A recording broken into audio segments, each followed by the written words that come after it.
I can hear Muty coming in from the left. And I've crashed. Again. Yup.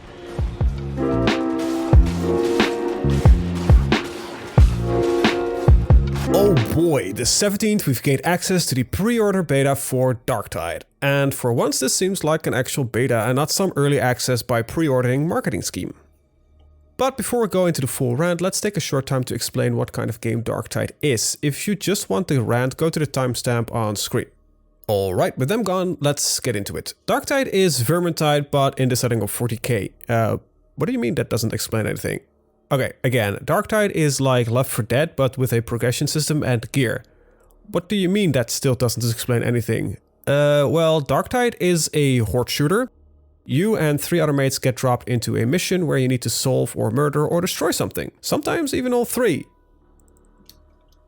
Between you and your objective, there are loads of enemies that really don't want you to complete the mission. Some of those enemies have some special mechanics. Some have heavy armor, some big guns, some are snipers, and others charge at you and try to take you down, etc. There are a few more, but most of those special enemy types either are meant to delay your advance or punish those that did not stick together. Looking at you, Nether, Mutant, and Dog. Anyway, you get XP and cash at the end of the mission and sometimes even items. You level up, gain access to more and better gear, rinse and repeat. That's it, super simple concept, and it's really satisfying to use your ranged and melee weapons to murder your way through the enemy hordes. Within Darktide there are 4 classes: the Veteran Sharpshooter, the Zealot Preacher, the Ogre and Skullbreaker, and the Psyker Psykinetic. There will be more subclasses to the main 4 in the future, but we don't have access to those on launch. Every class plays different, especially on the higher levels when you have access to all your talents, called feats in the game. Most classes share some gear, but all have access to some unique weapons. Max level is 30 and there are 5 difficulty levels for the missions.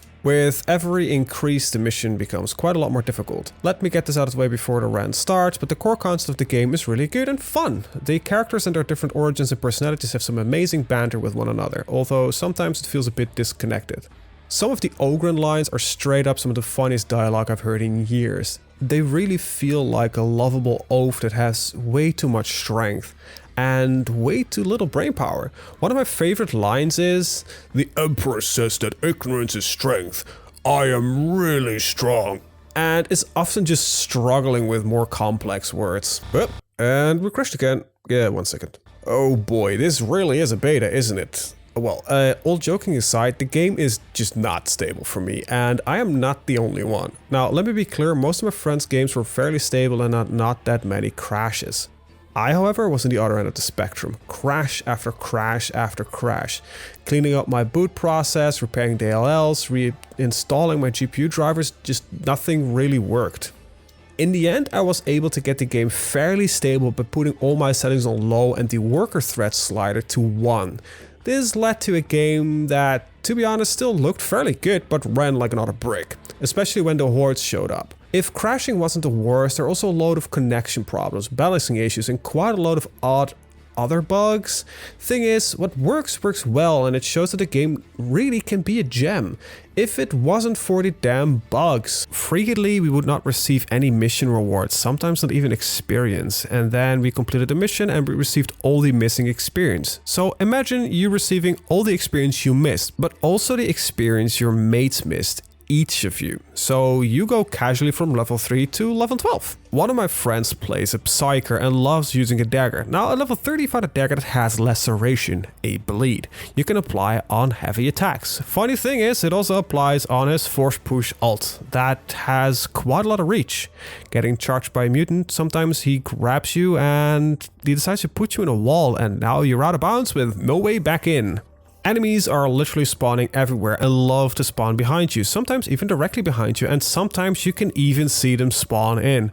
One of the more funny bugs we found that was in some maps that if I crashed and reconnected back into the game, the moment I would have loaded back in, all 3 of my friends would crash immediately. I mean, this is just a random grab into the head of bugs and problems I've encountered during my 12 days I've been able to play the game. At the time of writing, I've managed to get almost 60 hours into the game according to Steam.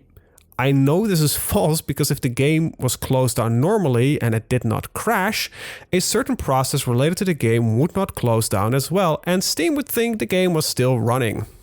I think I've realistically put around 30+-ish hours into the game, and while most of those were filled with fun and laughs, it was also fairly painful at times with all the problems I've encountered.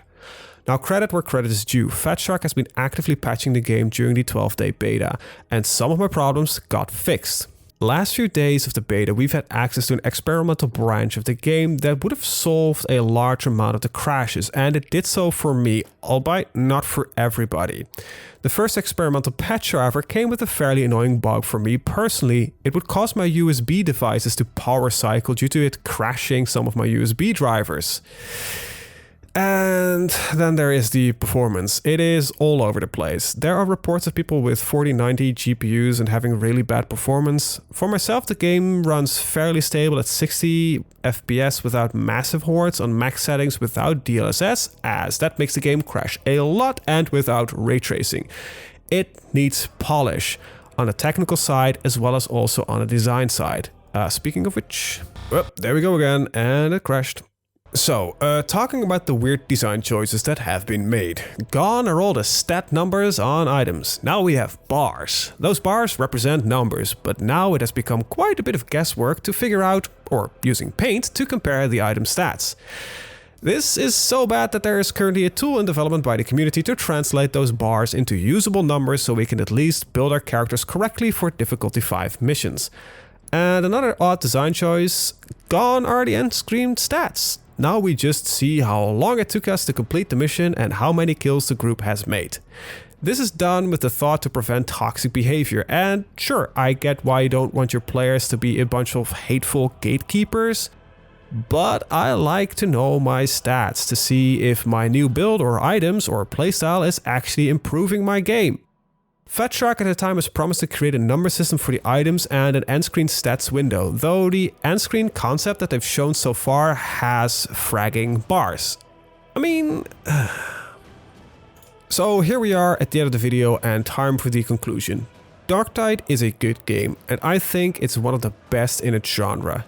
If it wasn't for the bugs, odd design choices and technical problems that it currently has. Thing is, this is not Fatshark's first title, nor their first game in this genre, but the state of the game as last I played it at the end of the pre-order beta just make it feel like it needs at least another few months in the oven to finish it.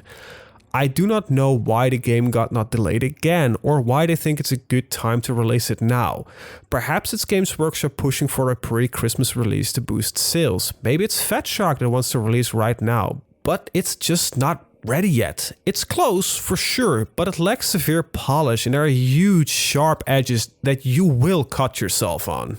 And with that, my rant's over. If you like what I do, leave a like. If you want to see more of this shit or keep up to date, hit the subscribe button and check out the store if you want to sponsor me in any way, shape, form or possible. There's even a Patreon, but you know, what idiot gives me money? With that, I want to thank everyone for watching and see you up in the next one. Have a very good day. See ya!